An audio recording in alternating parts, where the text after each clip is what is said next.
Join us now on the Hildegard Way from Monzingen to the Disibodenberg. Our station is in the herbal garden behind the old Protestant church of Monzingen, where we listen to Hildegard speaking about her art of healing. Many people speak of me as the abbess who practices medicine and even call me a physician.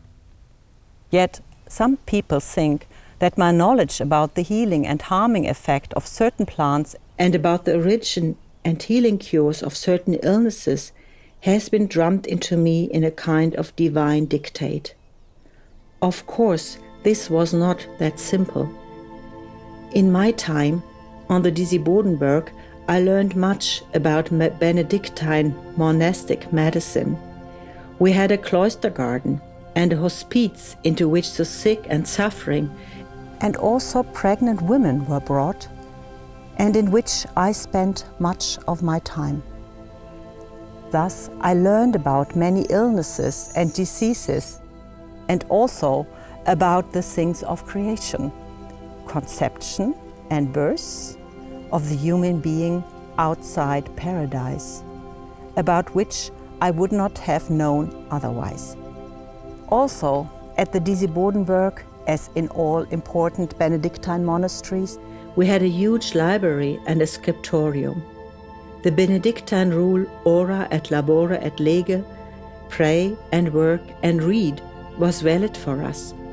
As magistra, the teacher at the women's cell, I could study there with the support of our learned monks.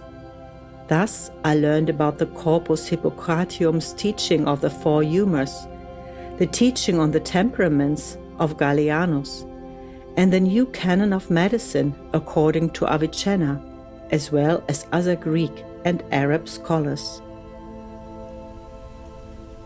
I must also speak here about one secret. In my about 40 years' time as a recluse and a magistra on the Disibodenberg, I lived in seclusion, but I was not confined.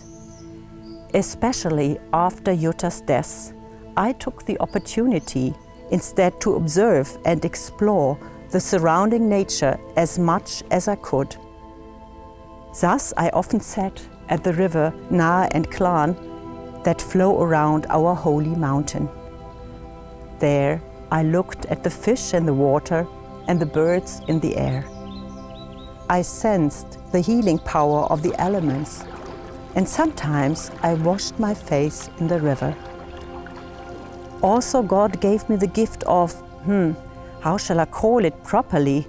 Well, of talking with plants and animals to realize or understand what kind of healing or harming effect certain plants could have for certain human illnesses.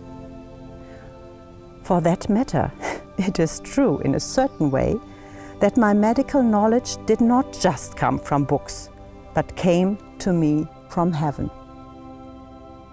Thanks to God, our Creator, that later on I could write down all this knowledge in my medical oeuvre, the Liber Physica and Causae et Curae.